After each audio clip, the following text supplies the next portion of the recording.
မြို့ပြ၏စုမြန်တန်များမှဝေးရတိတ်ဆိတ်ငြိမ်သက်လွန်းသောကျေးလက်ဒေသတစ်ခုသို့ကိုစိုးမင်းရောက်ရှိလာခဲ့သည်သူ၏ရှေ့တွင်ရှိနေသည်မှာနှစ်ပေါင်းများစွာစွန့်ပစ်ထားခြင်းခံထားရသောကျောင်းဆောင်ဟောင်းကြီးတစ်ခုဖြစ်သည်ဒေသခံရွာသားများကထိုကျောင်းဆောင်သည်တရက်6သည်ဟုတီတိုပြောဆိုနေကြတော့လဲကိုစိုးမင်းကမူထိုအကြောင်းများကိုအစပိုင်းတွင်လုံးဝမယုံကြည်ခဲ့ပေညနေပိုင်းတွင်သူအိပ်ပျော်ခါစားတွင်ရုတ်တရက်တကားဖွင့်တန်တစ်ခုကိုကြားလိုက်ရသည့်ဤတစ်ကြိမ်တွင်မူသူသည်စိတ်ထဲတွင်တစ်မျိုးဖြစ်သွားသည်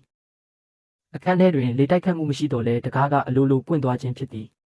နောက်ရက်များတွင်ထူးဆန်းသည့်ဖြစ်ရပ်များပုံမပြင်းထန်လာသည်ညဘက်တွင်တကားများအလိုလိုပွင့်ခြင်းပိတ်ခြင်းတို့အပြင်တိုးတိုးဖြော့ဖြော့အတန်များခြေတံများတစ်ခါတရံကလေးငယ်တဦး၏ငိုတန်တဲ့ကိုပင်ကြားလာရသည့်ကိုစိုးမင်းသည်ဤဖြစ်ရပ်များကိုစိတ်ထဲတွင်ထူးဆန်းလာပြီးဒေသခံရွာသူမမျက်နှိုးနှင့်စကားပြောဖြစ်ခဲ့သည်မမျက်နှိုး၏ပြောပြချက်အရလွန်ခဲ့သောနှစ်ပေါင်း20ခန့်ကမတီတာအမည်ရှိကျောင်းသူလေးတဦးသည်ထိုကျောင်းဆောင်တွင်မတော်တဆမှုတစ်ခုကြောင့်တေဆုံးခဲ့ကြောင်းသိရသည်ကိုစိုးမင်းသည်မတီတာ၏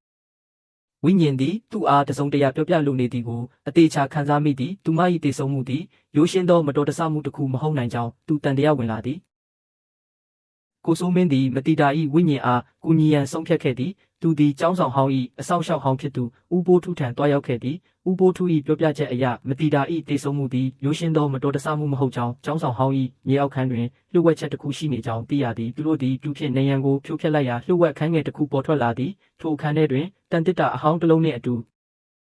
ဖုံမှုများအောက်တွင်ပုံကွယ်နေသောရှေးဟောင်းပစ္စည်းအချို့ကိုတွေ့ရှိခဲ့သည်ထို့ပြင်ထိုနေရာတွင်မတီတာ၏ကျောင်းလွယ်အိမ်နှင့်သူမ၏ဒဏ်ရာ၏စာအုပ်လေးကိုလည်းတွေ့ရှိခဲ့သည်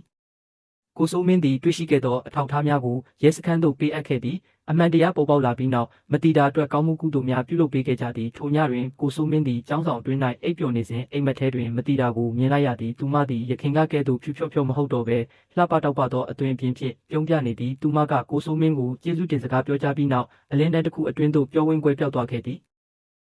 ယခုအခါထိုကျောင်းဆောင်ဟောင်းသည်ကလေးငယ်များပညာသင်ကြားရာစာသင်ကျောင်းတစ်ခုဖြစ်လာခဲ့သည်ကိုစိုးမင်းသည်ထိုကျောင်းဆောင်ကိုကြည်ရင်ပြုံးမိသည်သူသည်အဆောက်အုံတစ်ခုကိုပြုပြင်ပေးခဲ့ရုံသာမကနာကျင်နေသောဝိညာဉ်တစ်ခုကိုလည်းငြိမ်းချမ်းမှုပေးနိုင်ခဲ့သည်